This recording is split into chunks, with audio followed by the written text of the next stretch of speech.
आखिरी बातचीत के बाद मेरा मन अगली 2 रात कुछ परेशान सा रहा। मुझे उसकी मुलाकात के लिए जताई गई इच्छा अब बार बार ऐसे डरा रही थी जैसे मैंने कोई चोरी की हुई हो और उसके पकड़े जाने का डर हो। मैं समझ नहीं पा रहा था कि अगर अगली बार उसने मुझसे सामने से खुलकर मुलाकात के लिए कह दिया तो मैं उसे क्या जवाब दूंगा। यही कि सॉरी नेहा, मैं तुमसे मिल नहीं सकता क्योंकि मेरे पास तुम्हें किसी रेस्टोरेंट में ले जाने के पैसे नहीं है। आमतौर पर एक लड़का एक लड़की से मिलने के लिए ज्यादा उतावला होता है, मगर मेरी बारी में बात कुछ अलग थी। मैं सोच रहा था कि उसके द्वारा टोके जाने के बाद हमारी मुलाकात को मैं कब तक टाल पाऊंगा। जवाब था, ज्यादा दिन तक नहीं।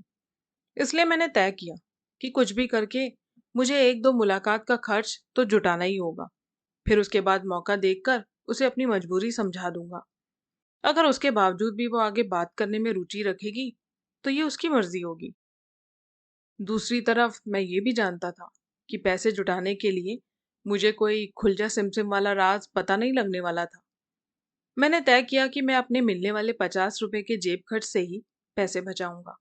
एक मुलाकात पर जाने के लिए अगर मेरी जेब में 200-300 रुपए भी रहे तो भी इज्जत बनी रहेगी। मगर इस तरह पैसे बचाना मेरे लिए कोई आसान काम नहीं था। मुझे आने वाले कुछ दिनों तक अपनी छोटी से छोटी इच्छाओं पर रोक लगानी थी।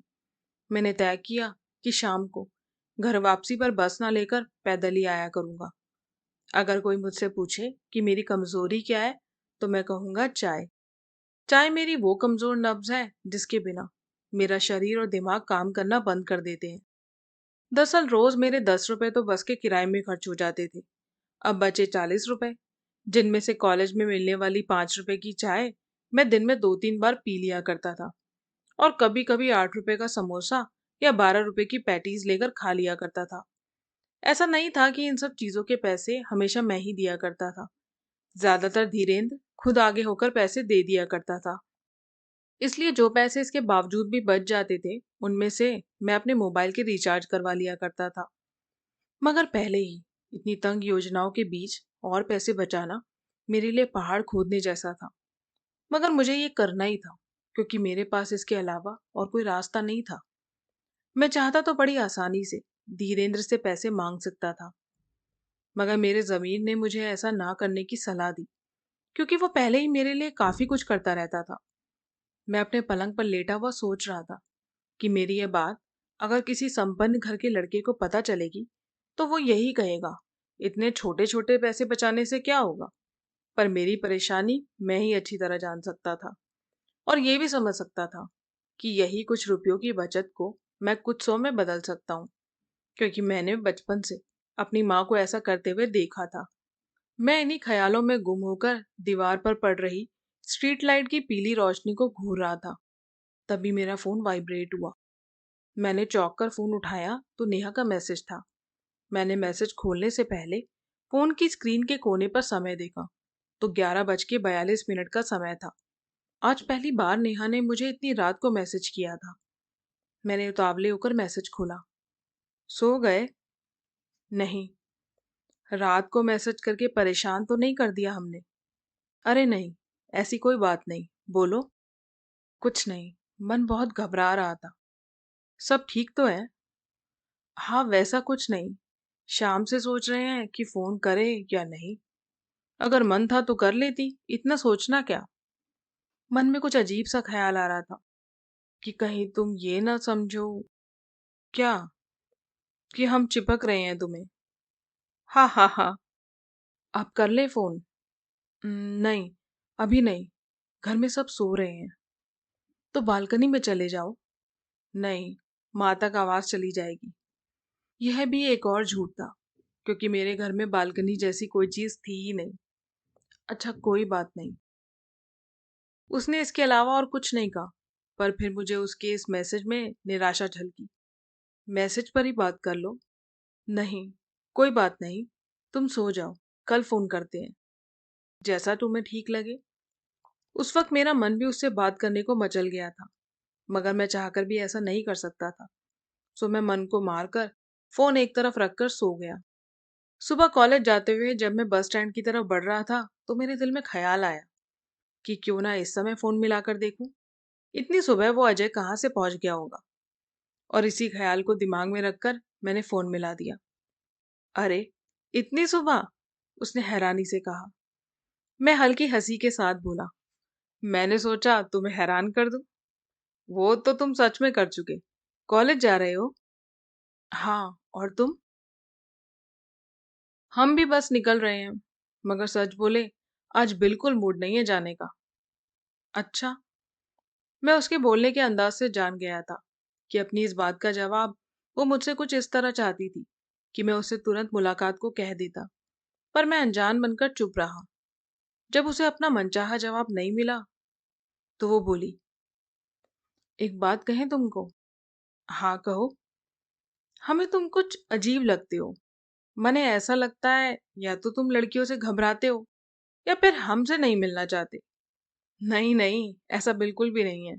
तुम गलत समझ रही हो। ये हमारी बातों में आया हुआ ऐसा मोड़ था जहां मुझे उसे गलत साबित करना ही था। मैंने फौरन अपना दिमाग चलाया और कहा, चलो, मैं तुमसे अभी मिलने आ जाता हूँ। बताओ, आ जाऊं? मैंने उस समय ऐसे झट से मिलने के लिए इसलिए कह दिया क्योंकि मैं ये बात अच्छी तरह जान रहा था कि इतनी सुबह कौन किसी रेस्टोरेंट में जाकर खाना पसंद करेगा। मैं मन ही मन सोच चुका था कि मैं उसे ऐसी जगह ले जाऊंगा जहां बैठने के लिए कुछ खरीदना जरूरी ना हो। आ जाओ, उसने भी आवाज में दम डालते हुए कहा। कहा हूं? वो तो तुम ही देखो। देखो, मेरे हिसाब से किसी रेस्टोरेंट जाना तो इस समय बेकार है क्योंकि मैं नाश्ता करके ही निकला हूं। और तुम? नाश्ता तो हम भी कर चुके। तो ठीक है, तुम मुझे सुभाष नगर मेट्रो पर मिलो। सुभाष नगर मेट्रो पहुंचकर मैंने कोई 5-7 मिनट उसका इंतजार किया। वो मेरे ठीक सामने रिक्शे से उतरी। अधखुले बाल हवा की वजह से कंधों पर बिखर कर बदहवास से पड़े थे। चटक पीला नेहरू नेक का कुर्ता, जिस पर मशीन की कढ़ाई से लाल रंग की बारीक धारियां बनी हुई थी, उसके साथ सफेद पायजामा। वो मेरे सामने आकर खड़ी हो गई। उसके चेहरे पर हल्की सी मुस्कुराहट थी। सुबह की ताजगी चेहरे पर साफ झलक रही थी। कत्थई आंखों में हल्का सा काजल उन्हें और भी चंचल बना रहा था। दो पल को मैं निशब्द सा होकर उसे देखने में खो गया। यूं तो मैंने अपनी जिंदगी में बहुत सी लड़कियां देखी थी। हाँ, यह और बात थी कि मैंने किसी से कभी ज्यादा बातचीत नहीं की थी। पर फिर भी इस तरह का आकर्षण मुझे कभी महसूस नहीं हुआ था। उस पर मुझे पहली बार महसूस हुआ कि वो वाकई मेरे दिल पर असर डाल रही थी। क्या हुआ? क्या सोच रहे हो?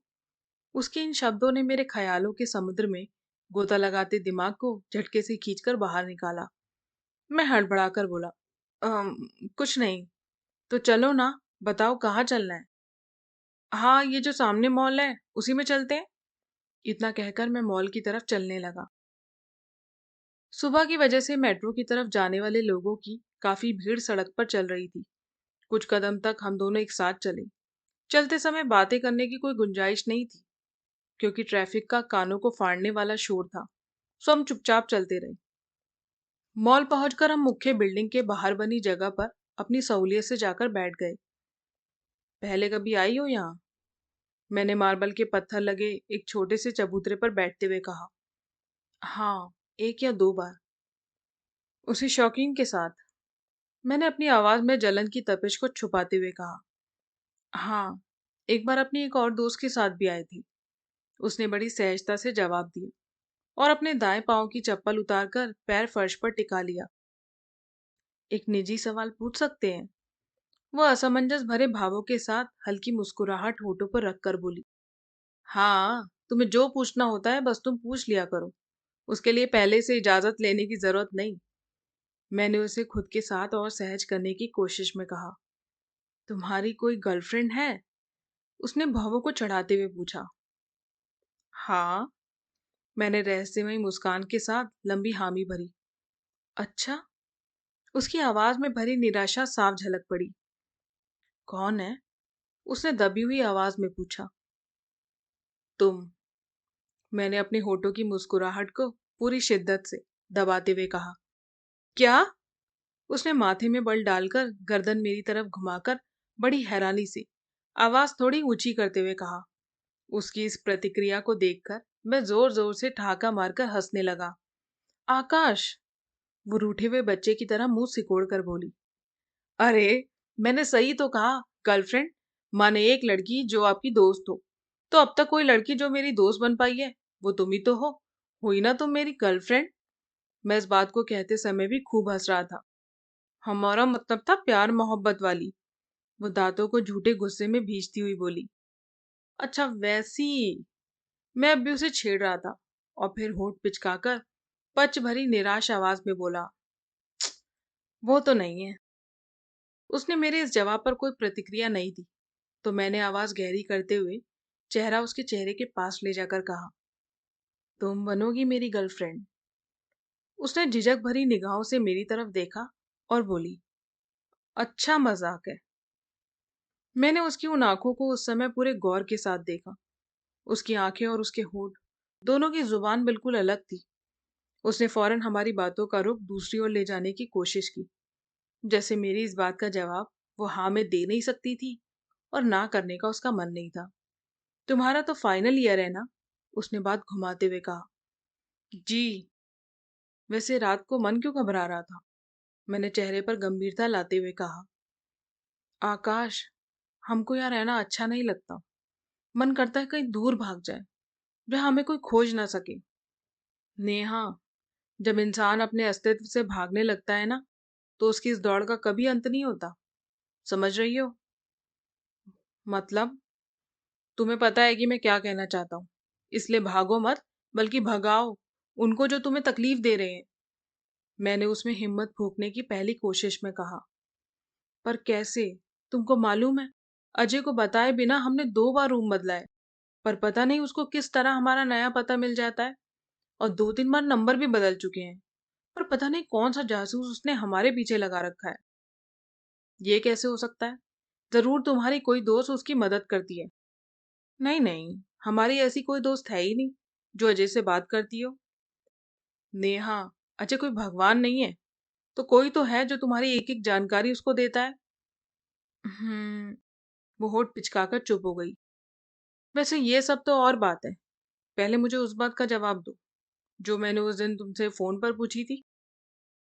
क्या? उसने उलझन भरे भावों के साथ कहा। यही कि तुम अजय से प्यार करती हो। इस सवाल को पूछते समय मेरी आवाज भारी हो गई।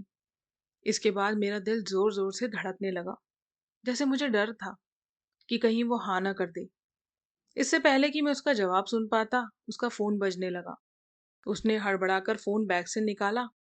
1 मिनट, और इतना कहते हुए खड़ी हो गई। हाँ हाँ जाओ, मैंने बोझिल मुस्कुराहट के साथ कहा। पर मेरा मन अंदर से उस जवाब को सुनने के लिए ऐसे तड़प गया, जैसे प्यासे के मुंह में गिरने वाली बूंद को किसी ने हाथ से झटक कर दूर गिरा दिया हो।